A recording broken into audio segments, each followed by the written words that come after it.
So I turned 50 today, and man, it's been one hell of a ride. Uh, I didn't really know what to expect turning 50. I was telling someone today that I always thought that 50 was going to be, I thought 50 was going to be different. I remember being a kid and thinking about when someone told me they were 50, I used to think that was extremely old. And now here I am, 50 years old, like my kids say, half a century old, and I don't feel 50 years old. And I don't know how many of you are in that same boat as me, but um, it's quite interesting to reach this point in my life. You know, um, Today, everybody, I was getting a lot of text messages about my birthday, and people were saying, happy birthday, and telling me, how I've affected their lives and how what they appreciate about what I've done for them and our relationships and whatnot. So it's been a really good day to really share the love that I've received today and to give it back to those that are very dear and close to me.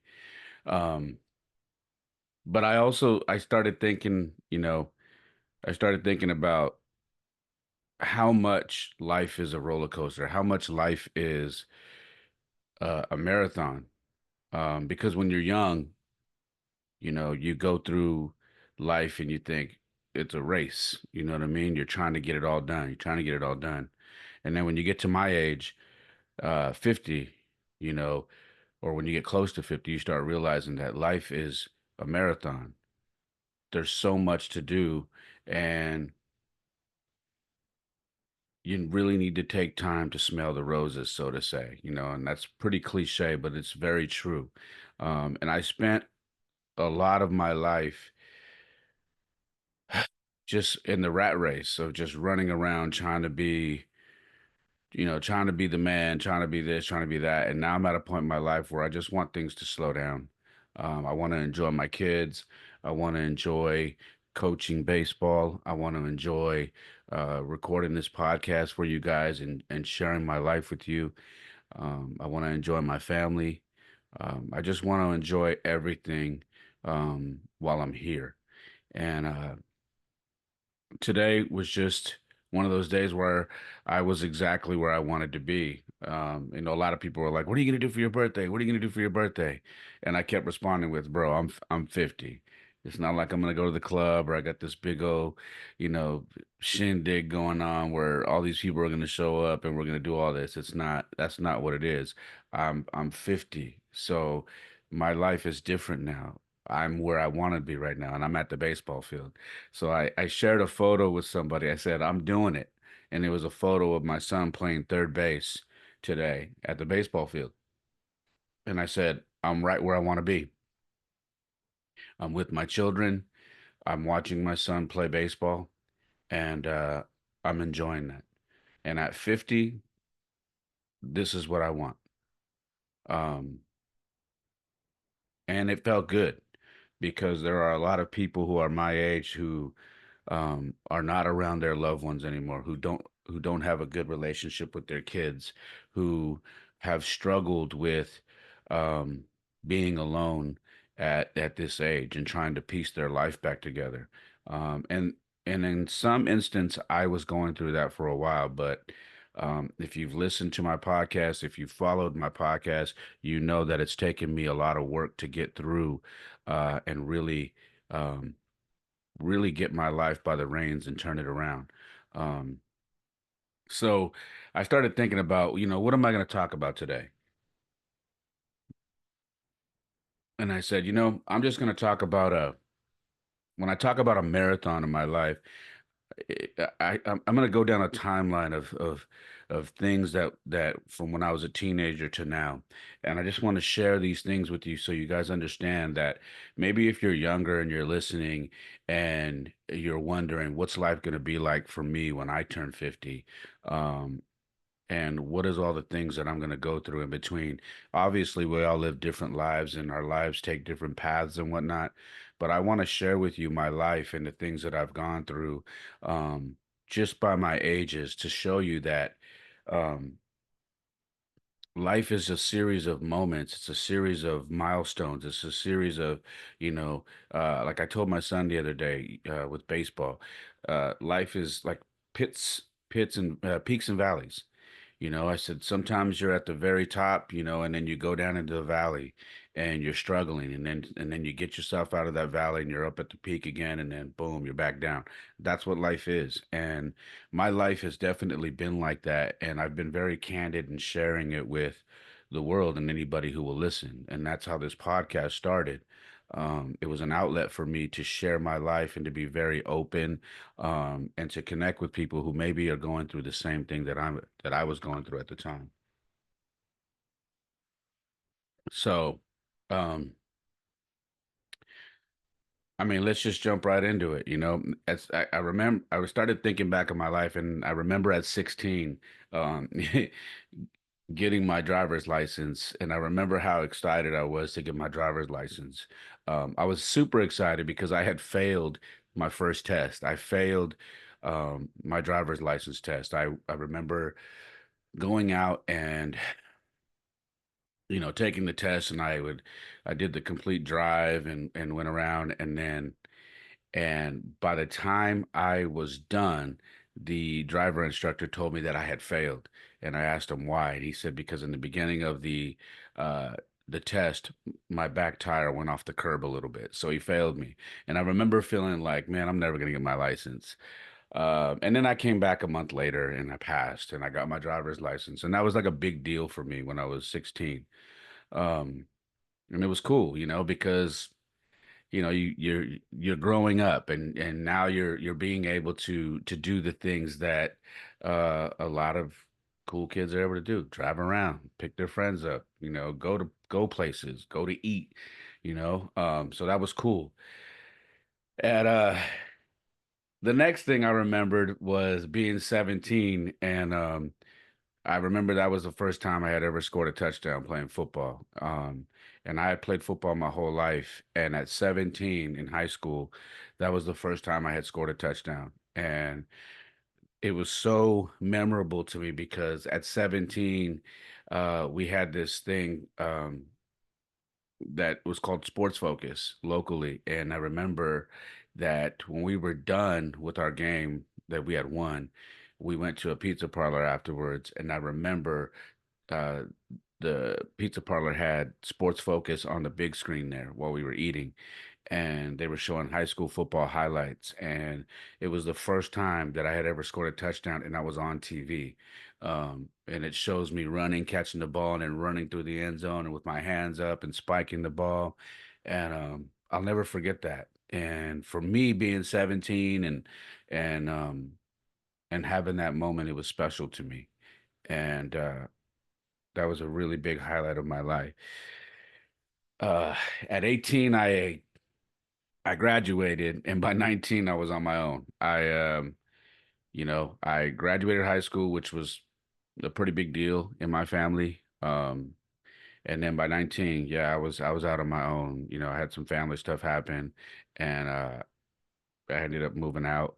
Not by my choice, but I ended up moving out, and from then on, I was on my own. Kind of thrown into the world and learning how to pay bills and get a job and doing all that while everybody else I knew was, getting support from home and going to college and being able to save money and stay home. I never got that opportunity. So that was my 18 and 19. And then it didn't stop. At 20 and 21, those were probably my roughest years of my life. At to that point, 20 and 21 is when, I just being on my own and living on my own, I was just not ready for it. And I had gotten in some trouble legally, was facing some jail time, and thank God I had a good job and I was able to avoid jail time and get house arrest. Um, so there was that, and then I had lost my best friend when I was 21 to a shooting, and that was literally, see, 3 4 years out of high school, and that was all over the news. And you want to talk about people reaching out to you that you hadn't seen in a while, and after seeing things on the news and hoping you're okay. Um, that was a really big turning point in my life. Um, and that was 2021. Um, when I was 20 years old and 21 years old. And for a minute, I was in a dump, man. You know what I mean?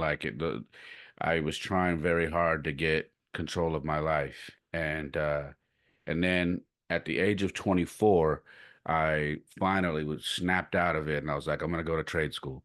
I got to do something with my life. I had a good job. I always had good jobs. So I had a good job. And then I went to trade school to learn web design and graphic design. Um, a lot of people who know me, people who follow me, they know that when I was younger, I was always doing graphics for local businesses, music artists, you name it. I was doing them for everybody. And so I went to school for that when I was 24 at a place called Masters Institute, which no longer exists because they closed down. Mm. And I was 24. And while I was there, I uh I ran into an old friend of mine who happened to be doing music. Now, music was uh one of my first loves. I grew up in a family who was very musically inclined. My dad, even though we didn't have the best relationship, he had a very, you know, amazing voice, and he was in a band growing up. And I used to sing in church, and so music was always something that I wanted to do. So when I ran into my buddy when I was 25, um, we just decided to get together and put my graphic design work together, and I was going to help him with the clothing line, and then he was going to help me get into music, and he did. And by 26, I released my first project. It was a compilation that we put out, which is still out to this day. And That was the first time I had heard myself on an actual CD, and it was man, I must have listened to that. I must have listened to that part in that CD for, I don't know, thousands and thousands of times because I couldn't believe that I was on something that people could listen to and that they could actually go to stores and buy. So I was just blown away that it was something that I accomplished. I see. I've always been someone who has these dreams and these aspirations that are not normal to a lot of people. A lot of people when they get out of school, they go to college, they get a job, they have a career, and then they go get married, and that's their life. And that was never something that I wanted. I always wanted something that, like, I chased all my dream. If I wanted something, I chased it, whatever it was, music, graphic design, promoting, um, anything you can think of that isn't like the normal American dream. Hey, white picket fence, the kids, the dog and the cat and the I was always chasing the stuff that most people were like, hey, those are dreams. Forget about that. Just go get married, have kids and live your life. I never was that guy. Um, so yeah, at 26, we released that album, and that was pretty cool. I went on to release bunch of projects over my music career. Um, and then and when I was 28, I moved to Colorado, which was which was crazy because I had only been there when I was younger, but my mom had moved from California to Colorado, and I was at a point in my life where I just needed changes, man. I had to get away from California. I was struggling out here. I was still doing music, but I was struggling. I needed a change. So my mom was like, "Hey, why don't you come out to Colorado?" And I was like, "Fuck it." I literally grabbed all my shit. I shipped it, and at that time, I could only afford a ticket on the train. So I took a train, believe it or not. I took a train to Colorado, which was an amazing trip. I wouldn't have. I'm glad I took the train because I was able to see so much and I was able to meet so many cool people. It was way different than what I would have experienced on a flight. So yeah, I took a train to Colorado, got there, and I proceeded to live there for about 5 years. Um, and by the time I was 30, I booked my first tour. So I had been in music about 4 or 5 years now, and then I had booked my first tour. I learned how to book it. I learned how to get sponsorship money. I learned how to write up a tour proposal. I learned how to contact uh, promoters and venues and whatnot from all over the place. And I put together an 18 state tour and killed it, man. And I went solo to a lot of those states and met up with people that I had done songs with, and we put shows together. So that was when I was 30. And then by 31, I signed my first record deal with Koch Records. Koch Records is the same label that, how can I explain this? So Dipset, Jim Jones, you guys may have remembered them when Jim Jones had the song Ballin'. Um, so I was on the same label during that time, and that was not a lucky time for me because Jim Jones was so big that they just decided to focus on him, and rightfully so. The guy was killing it. But the group I had, we were signed to the same label, which was a big deal for me, man. I had never thought I was gonna be in a position to do something like that, so it was amazing. It's the first time my CDs were in Walmart, my CDs were in Target, my CDs were, I mean, it was they were everywhere. FYE, Best Buy, like. I was so blown away, and it was very cool that people were calling me like, "Man, I cannot believe I'm in Target, dude, and there's a CD that you're on," you know? And so it was awesome. It was a great experience. And it was another thing that I set out to do that most people just don't do. At least back in those days. Everybody's putting out music now. But back then, I did it when a lot of people were not able to do it like that. This was prior to MP3s, prior to streaming, prior to any of that. YouTube was barely popping off. It wasn't that big yet. Mm.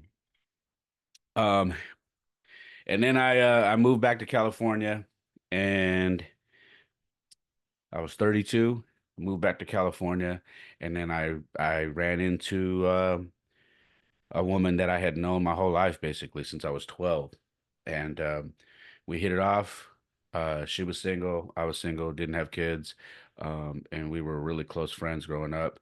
And by 33, I was married. Um, I got married. Um,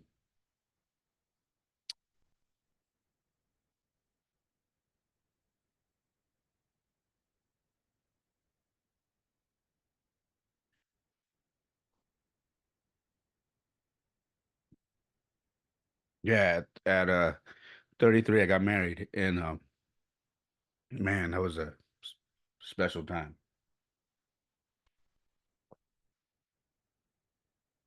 Um,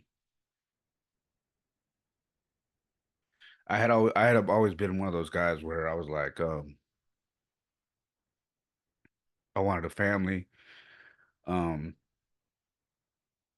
I wanted a wife, and I thought I was ready, um, and it didn't work out, you know.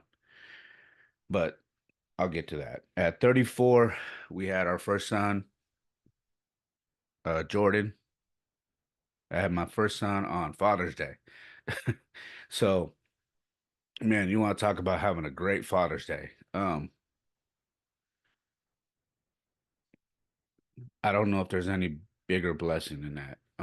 My son was born on Father's Day, and it was the biggest blessing I had ever received in my life. I was 34 years old, and I remember when they asked me to sit in a wheelchair because they said dads sometimes faint when they see the baby pulled out and they fall. So they told me, hey, we're gonna put you in this wheelchair, and we're gonna wheel you over there so you can sit there with your wife, and when the baby comes out, we'll ask you to stand up. So I was like, okay, cool. So we get there, and the doctor says, "Are you ready to see your son?"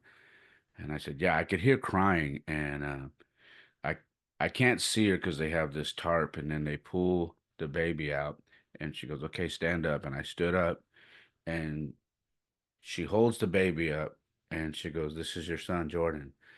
And he stops crying, and he just looks at me. And man,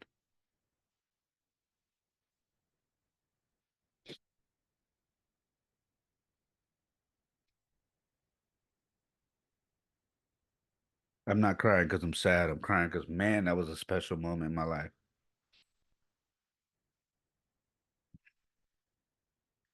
When you have a son, man, whew, not even a son, just when you have kids for the first time, man, does it hit you? It it was Niagara Falls when I saw my son. And he just big old eyes was staring at me. And I couldn't believe I had a kid, man. I was so happy, like everything was going. Like, I got married the year before, and now I got my first son. And I'm like, man, life is great, you know. And 2 years later, at 36, we have our second son, Jaden. And man, it's when they tell you that your kids are different, like night and day, like they're not lying. My two sons couldn't be more different. And I knew that from day one. I knew that from the day they were born because the same scenario being at the hospital, right? And this time they're pulling my other son out, Jaden.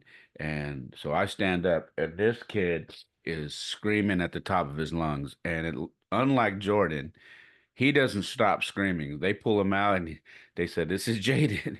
And Jaden is at the top of his lungs screaming, just screaming loud. And he didn't stop crying. It felt like forever. And it was just wild. And I'm like, yep, they're different. And Jaden just has always been, the more outspoken, just aggressive, just he has something to say. He has an opinion. He's gonna say it.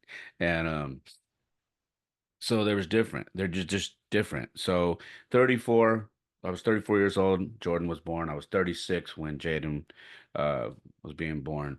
And then I shit, man. Let's see. I think a year after Jaden was born, I was laid off from my job. We went through a layoff. I was 37 when I got laid off. And man, being laid off at any time sucked, but being laid off after you just had a son, and you now have two kids and you're married, um, it sucks. And it puts a strain on your relationship. And, you just go through life and you're trying to figure things out after that. And it was tough. Um, we tried and tried and tried, and by 42, man, I was heading for a divorce. It is something that I felt would be a blemish on my life forever. Um, because, you know, I'm sure it's like this for women, but for men, or I'm sure it's kind of like this for women, but for men, that's usually the first question we get asked when we're single and we've gone through a divorce. Most women are like, "Well, what did you do? You know, did you do something wrong? Like, did you cheat or?" And they just assume that because you're the man and you went through a divorce that you cheated, and that wasn't the case. We legit just grew apart from each other, and we just couldn't. We weren't communicating, and just couldn't put it together. So yeah, at 42, I was head on into a divorce, and uh, and that was hard, man. I ended up in the hospital. I've shared this story plenty of times with people on this podcast. I ended up in the hospital. My body basically shut down. I wasn't doing well. Um, and the doctor had told me, is there something going on? Because you don't look good and you're very dehydrated and you've got walking pneumonia and like I was just going through it. And I said, I'm going through a divorce. And he said, well, listen, take care of yourself. And I'm saying this because there are more men going through what you're going through that end up in this hospital. looking like you are right now that don't pull through. So if I can give you any advice, take care of yourself. Okay? Don't give up on yourself. If you have children, be here for your kids and fight for your life, because this is, you don't want to end up here. Not like this. And I remembered that. And I left the hospital, and that was the that same year was the first year that I started coaching baseball. I was 42. Um, and it was hard to do because of everything I was going through. But I powered through, and by 44, man, I got myself baptized. I was baptized at my church. Me and my kids got baptized, and I had decided, like, okay, I'm gonna regain my life and control of my life, and I'm gonna do it, and me and my kids are gonna do this together. And I did. I got baptized in 2018, and it was a great thing because my grandfather, who passed away, God rest his soul, but he showed up that day and surprised me at my baptism with my kids, and he told me 30 years to that day was the same day, which was Easter. Um, he was baptized, and that was mind blowing to me because my grandfather was my hero. Uh, that was when I was 44. At 46, um, I released my last album called Three Kings, and that was me putting to rest everything from my divorce and my life that I had no longer, any connection to, because of my life was changing. Um, and then I started this podcast. I was 46 years old, or going on 46, and I started this podcast. And the podcast for me was more of trying to um, get things out there. I had this theory of, I if I'm not going to go to therapy, if I'm not going to do that, I'm going to talk about my life. I'm going to share my life.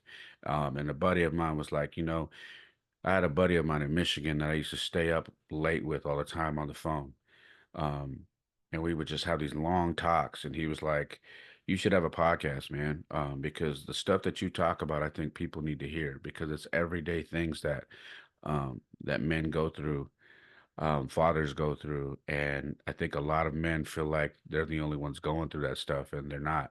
And you know how to talk. And I think it would be awesome if you started a podcast. And I really didn't have any interest in doing that. I didn't want to start a podcast. I didn't want to do any of that. Um, but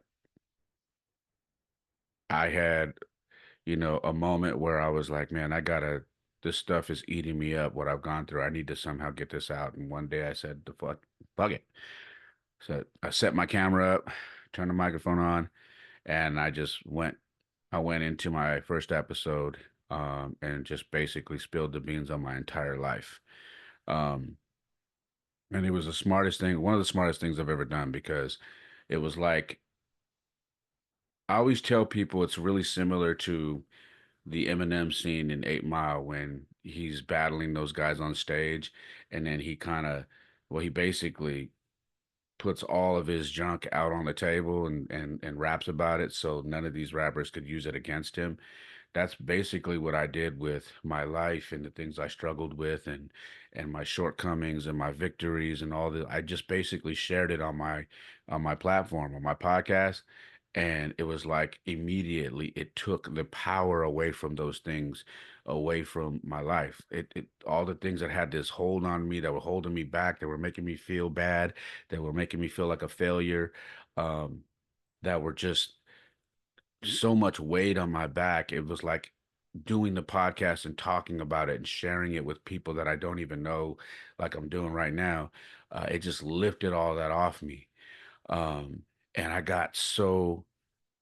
was so happy about that, because I didn't expect it to do that for me. So, starting the podcast at 46 was something that I'm very, very thankful for.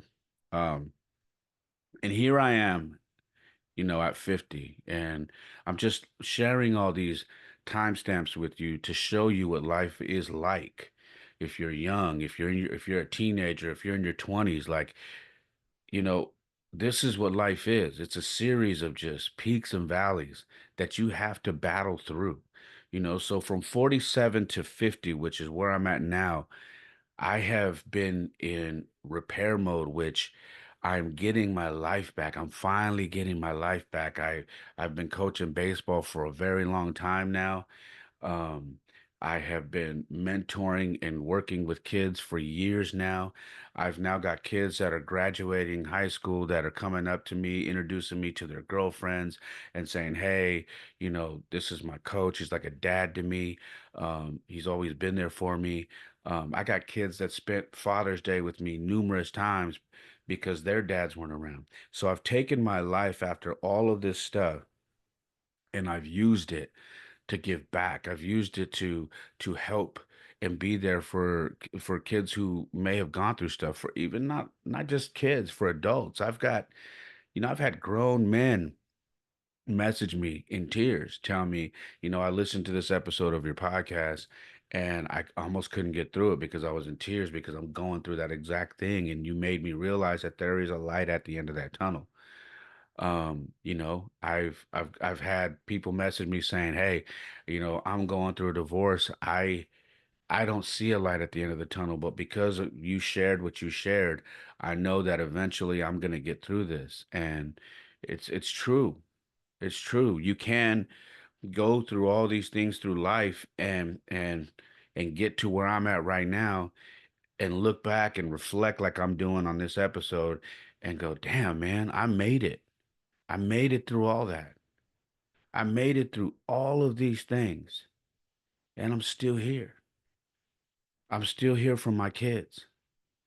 I'm still here for the people that need me, for the people that love me." And sometimes you got to pat yourself on the back. Sometimes you got to say, "I'm proud of you." Sometimes you got to say, "Man, you did that and you're still doing it."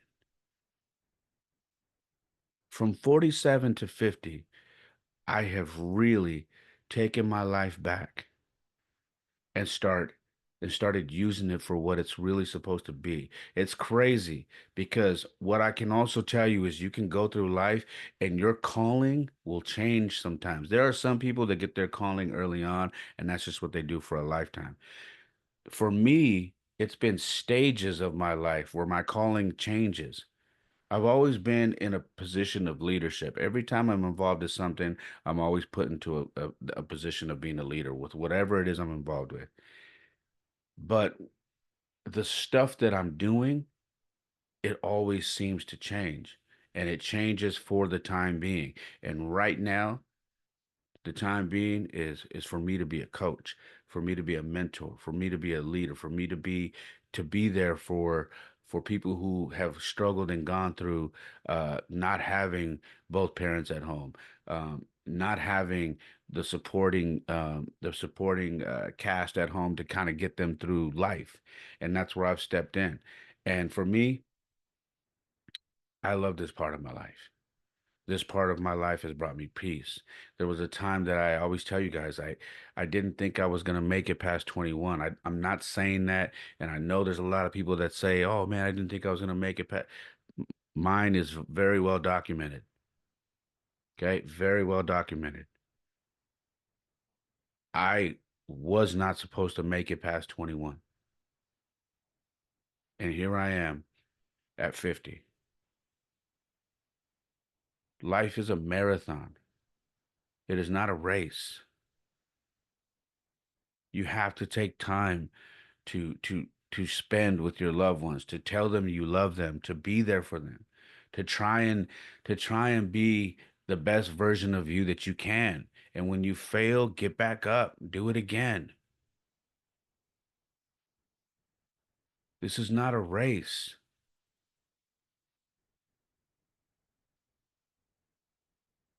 I have gone through so much in my life. I just shared with you all these different things that I've gone through in my life at all these different points and different ages, and I'm still here.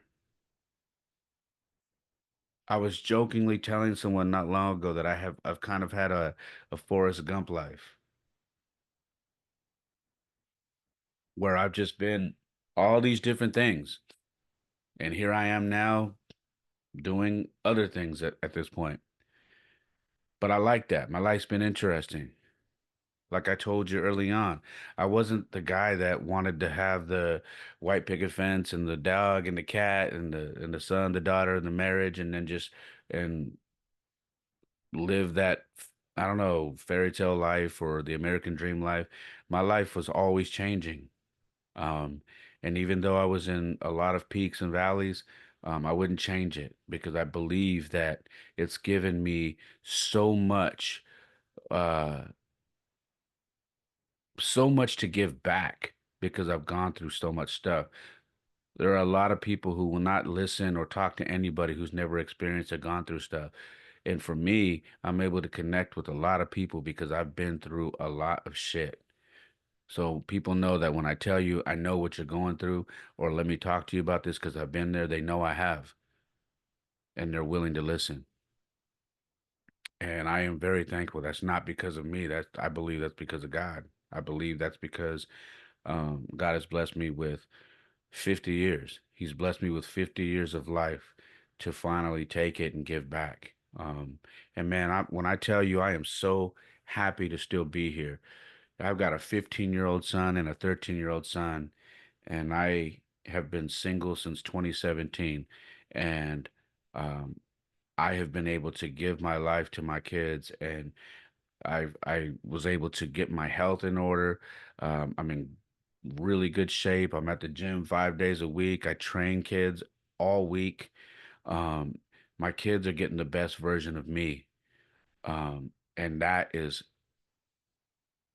that makes me feel good. And it's important that they do get this version of me. Your kids deserve the best version of you. And that's what my kids got. And it's funny because every time someone finds out I'm 50 years old, they're like, there's no possible way. You cannot be 50 years old. I get it all the time. And my kids always tell me, Dad, nobody believes you're 50, because of what you do. Because I go running with my kids. I'm in the gym lifting with my kids. I'm doing everything. I'm busy. I'm very active. And there's not a lot of guys my age that do that. Um, and I'm just very thankful that I have been given the blessing of being here at 50 years old. And God willing, I'll be here for much longer, I hope. You know, I would love to be around long enough to see my grandkids, and to start witnessing all the little milestones that my kids are going to have. Um, I'm thankful for a lot. And believe it or not, I'm even thankful for my ex wife. We have built a very strong co parenting relationship. And, I couldn't have asked for a better situation. Um, I know a lot of people that have terrible relationships with their kids' mom, and it's not easy on the kids. It's not easy on them. Life is just full of stress, and I don't have that. So I am very thankful. Yes, it sucks that, we, as adults, we go through stuff like divorce and whatnot. It's never good, but I am very thankful that that didn't drag on. I'm thankful that we have a very good friendship and that our kids see the best of us every day. That's important. Um, and I'm just very blessed. I have a good relationship with my mother-in-law.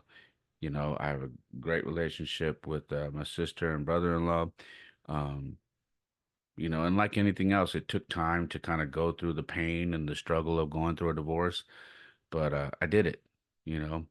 And I want to share with you guys that if you're going through a divorce, if you're going through a breakup and you have kids and your life is about to change and you're not sure where you're going, you keep moving forward. I always say that. Keep moving forward. Get up every day.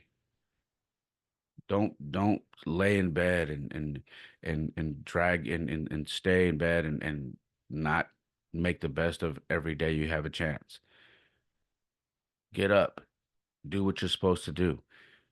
And I always say, if you crawl, if you can't walk, and if once you can crawl, get up and crawl and walk. And then when you can walk, jog. And then when you jog, run. I always say that. Everybody who's ever listened to my podcast, they know I'm always saying that. But I mean it because I've been there. There were days that I would lay in my bed and I would not want to get up because life was just kicking my ass. But you got to get up because life is worth fighting for. And life is beautiful, man. Life is beautiful. If you can make it to 50, life is beautiful, man. There's so much to be thankful for. And I can't tell you guys enough how blessed I am. I don't feel sorry for myself. I don't dwell on the past. I don't do any of that. I'm very thankful for where I'm at in life. And like I always tell you, everybody's like, "Oh man, but you're single, you haven't been dating." And I don't care, man. My time will come. I'm not worried about that. Control what you can control. Everything else you got to give it to God. That's all I got, guys. I hope you enjoyed it. Again, the podcast is called The Perfect Mess Pod. I'm your host, Ray Molina. I want to shout out everybody who tuned in on TikTok Live. I'm always streaming live on TikTok when I do an episode now. And those of you who follow me on TikTok, I will follow you back. Just make sure your profile isn't private. I really appreciate you guys. If you haven't already, please go to Spotify, Apple, and YouTube and subscribe, follow. Make sure you hit the notification bell on YouTube so you can get updates on the videos. This episode is being recorded live on TikTok and it's also on YouTube. So go to youtube.com/the perfect mess pod and subscribe there. I've got tons of videos. And yeah, and hit the notification bell. Um, Follow me on Instagram. My Instagram is at It's Ray Molina, and the podcast is at The Perfect Mess Pod. I'm also on TikTok, Facebook, um, Snapchat. You name it. I'm on all the stuff. All right. My website is raymolina.com. If you'd like to read any of my blogs or check out any books that I'm reading or catch up on any of the old podcasts, go ahead and check it out. And I've also got some t-shirts and hats on there that you can support and pick up. Again, that's raymolina.com. That's all I got, guys. Like I always say, my life isn't perfect. Oftentimes it is a mess, but for me, it is the perfect mess. Peace.